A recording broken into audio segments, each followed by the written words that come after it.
به نام خدا. 28 آذر 1403 منطقه علی‌آباد از توابع حبیب آباد اصفهان مزرعه چغندری رو داشتم بازدید میکردم. چند تا نکته تو ذهنم اومد، گفتم که پیرو نکات آموزشی قبلی که تو گروه میذارم خدمت همکارای خوبم، کشاورزای خوب و با تجربه و حرفه‌ای داخل گروه عرض کنم خدمتتون، شاید خالی از لطف نباشه.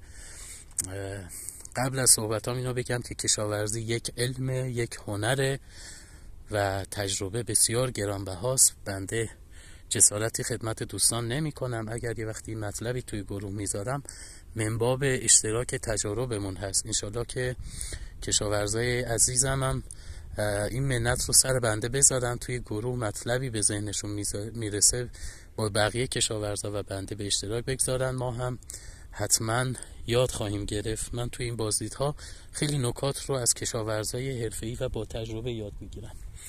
خب دوستان، همونجوری که برای کلیپ های گندم عرض کردم، این منطقه خب با کمبود آب مواجه بود و یکی از راهکارهایی که ارائه شد استفاده از آب فاضلاب در واقع تصفیه شده است، که حالا معنای تصفیه به اون معنایی که تصفیه کامل میکروبی میشه یا تصفیه فلزات سنگین میشه نیست، ولی به هر حال یه عمل لایگیری و گلولایش گرفته میشه، در واقع تحویل کشاورزای منطقه میشه. وارد این بحث مزرعات فاضلاب نمیشم. نکته‌ای که من باهاش سر و کار دارم بحث شوریه. اگر این نکاتی که خدمتون اعلام میکنم به عنوان یه عضو کوچیک جامعه کشاورزی رعایت نکنید، خب تو سالهای آینده با این وضعیت آبیاری زمیناتون مشکل پیدا میکنه و اون حاصلی که دوست دارید رو نمیتونید عمل بیارید. خب یکی از محصولات خوبی که توی این زمین ها کش میشه چندین ساله چغندر قند هست، یا حالا چغندر بومی هم کش میکنن، به عنوان علوفه دام استفاده میکنن. ولی خب حالا بحث ما روی داستان چغندر هست. چغندر یکی از مزیت‌هایی که برای این منطقه داره این هستش که خب موقعی کش میشه که خب شاید نیاز آبی کمتری داره و آب در دسترستر خواهد بود.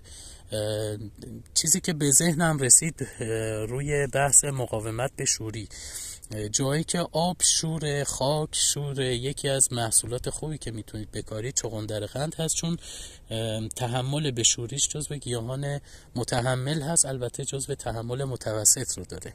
چغندر قند چیزی که توی منابع گفتن شوری خاک تا 7 دسیزیمنس بر متر رو در واقع تحمل میکنه و اگر شوری آب 4.7 دسیزیمنس بر متر باشه در واقع تحمل پذیره. پس بین شوری آب و خاک فاصله است. اگر آبتون رو آزمایش میدین یا خاک مزرعه رو آزمایش میدین، دقت کنید که تحمل به شوری اینا برای گیاه زراعی فرق میکنه. پس تا شوری 4.7 در واقع برای آب و نزدیک 7 برای خاک رو چغندر قند در واقع تحمل میکنه.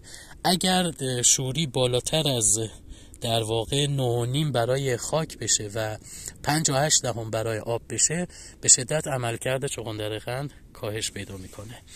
خب این نکته در مورد شوری و در واقع یک کار خیلی خوبی که اینجا میکنن برای مدیریت بهتر آب، آبیاری با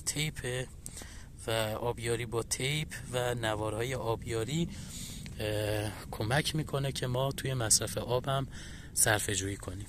انشالله مطالب تکمیلی راجع به چغندر دوباره صحبت میکنم تو کلیپ های بعدی و به مرور توی گروه قرار میدم. این مبحث رو اختصاص دادیم به بحث شوری آب و خاک. انشالله موفق باشید.